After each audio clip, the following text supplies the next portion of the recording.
Good day, it's Professor Resnick again, and today I want to first to summarize this business cycle that Marx presents to us in Volume 1, Capitalist Business Cycle. So let me begin in terms of what we have already done heretofore. The capitalists have a rate of profit. Let me put this on the whiteboard.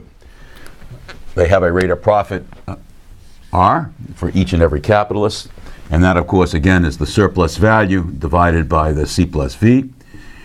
And they take the surplus value, that is the board of directors of these respective capitalist corporations, and they distribute it to expand, divided by C plus V, plus all the other distributions that the capitalist enterprises engage in. And I call this, if you recall, K star plus lambda. Okay, and let's assume that capitalism is or the capitalist enterprises are going through an expansion, so that this is going up, and hence this is going up, this is going up. So we have we have capitalists taking their surplus, their growing surplus, the rate of profit is growing, and they're accumulating more and also expanding their demand for credit, the demand for managers, the demand for rents, land, and so forth. There's a general capitalist expansion. This is going to impact, as we saw, markets. So this expansion in value is going to impact all the markets. That is, the demand for labor power, the demand for means of production are all going to rise. And also the demand for credit, the demand for managers,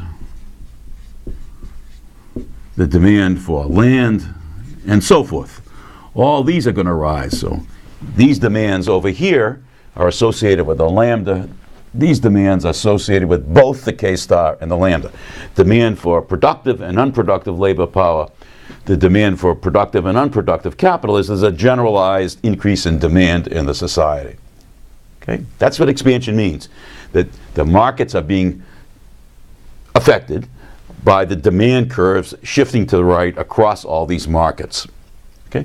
And this, in turn, if there's no other assumptions made, all of this over here is going to say there's going to be a general rise in prices in all these different markets. That is, the price of labor power will rise. The price of means of production will rise. The price of credit, that is the interest rate, will rise. The salaries of white-collar workers, that is managers, will rise. And of course, rents will rise in the economy. Okay, so there's going to be a general inflation, a rise in market prices of all these inputs into capitalism. That may cause, all of this may cause then a contraction. And the argument here is that the costs rise, so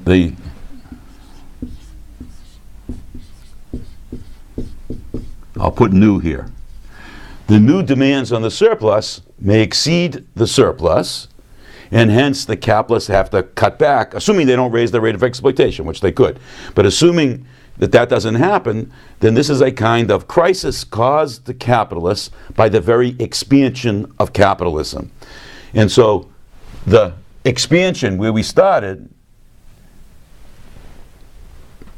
carries within it the seeds of contraction. That's a Marxian argument of how the business cycle itself can arise out of the very development of capitalism. The expansion can cause a contraction. Okay? And capitalist businesses start to cut back because costs of, the question is how much they cut back. No one knows the answer to that question.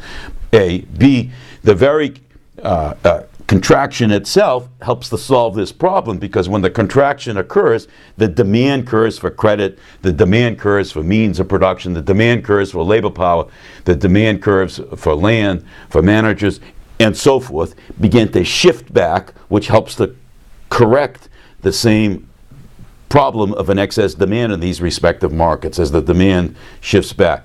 So as the demand shifts back, you have excess supplies of labor power, reserve army, the unemployed, excess supplies of means of production, credit managers, and so forth. And hence, the ironic twist is that the crisis itself helps to solve that crisis.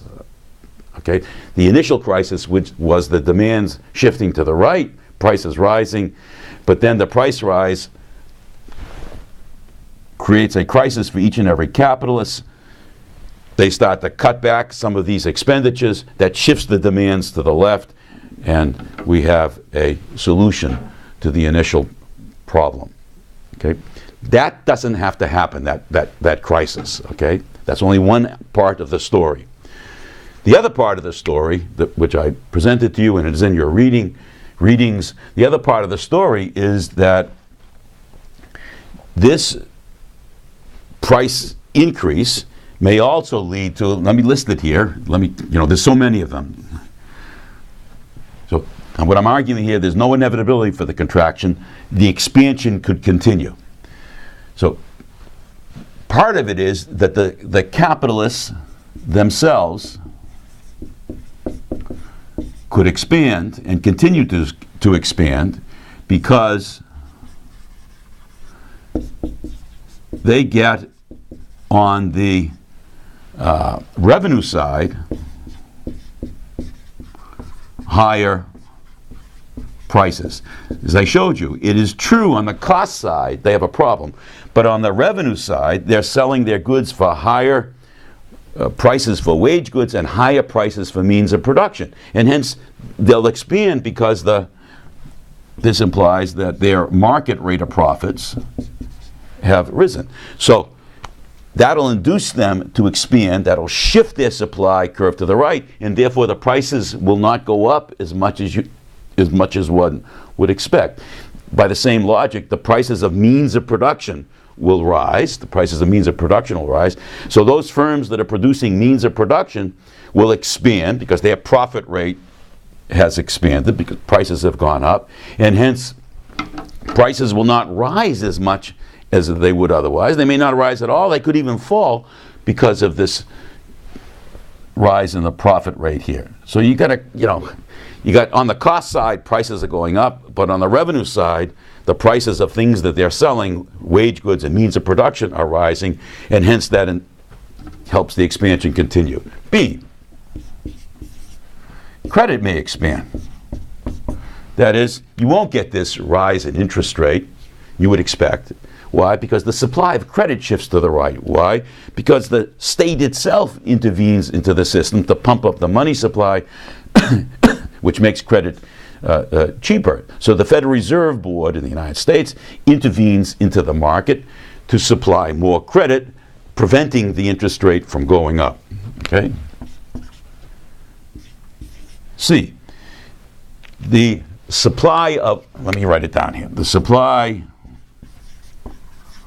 of labor power shifts to the right in the labor market.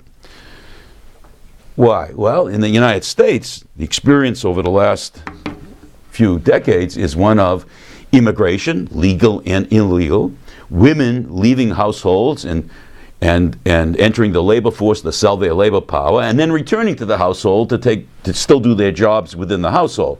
So, as the feminists have shown quite strikingly, women have two jobs: one in the household, one on the household. But focusing on the household, on the outside the household, that means that women increasingly sell their labor power outside the household, coupled with immigration, legal and illegal, that shifts the supply of labor power to the right, and hence the price of labor power doesn't have to rise as much as it did otherwise. It could even it could fall, okay, below the value of labor power, giving a benefit to the capitalists. The supply of means of production can also shift to the right, and hence you don't get the increase here.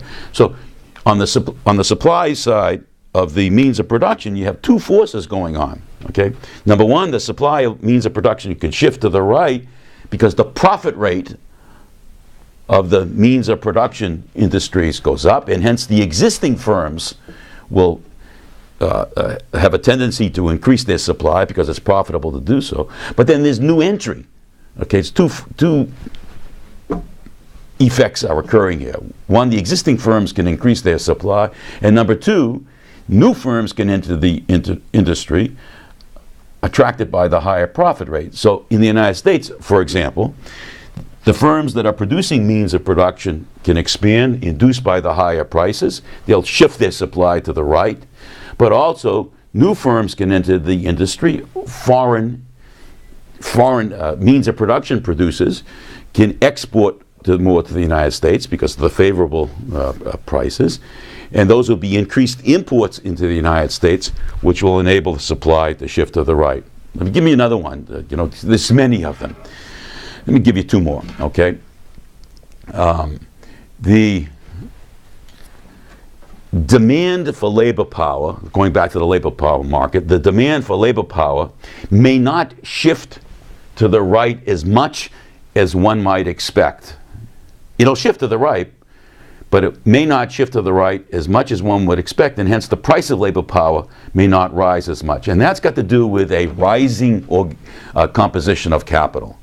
That is, businesses may, yes, expand and purchase more labor power means of production, but they may be purchasing proportionally more machines than they are labor power. What the economists like to say, the capital labor ratio is rising, and that means that the demand for labor power will not shift to the right as much as it would otherwise, because the capitalists are deploying more machines than they are labor power, and hence there'll be less of a tendency for the price to go up. That's kind of the computer revolution which has occurred in the States and elsewhere. Okay, so it's the replacement really of labor power by machines. The other one works on the supply side of labor power. Suppose, like in the United States, unions are very powerful, so they're able to charge a price. Unions use their power to get a price of labor power higher than its value. Well, if the state goes on the attack, as it has, and over since President Reagan, gone on the attack against unions, it reduces their ability to get a price, a market price, higher than the unit value of labor power, and that in and of itself will reduce, if not erode, the ability of workers to get a higher price of labor power when the labor power market changes. So there, the market forces are now operating more than they ever did before. So if you combine an erosion of union power, a higher organic composition of capital, and a shift in the supply of labor power to the right because immigration, you have a situation in the United States in which the price of labor power need not arise. In fact, it could even fall in the U.S. with an expansion. So that gives you an idea how there's no inevitability for the contraction to occur, because all of these imply, an expansion can continue. So you have these counter forces operating, and one is uncertain exactly if the forces on the contraction side, the rising prices market prices will be contracted on the other side, the revenue side, to offset them and produce this continued expansion. Let me stop there on this particular summary of the contraction, expansion sides of capitalism.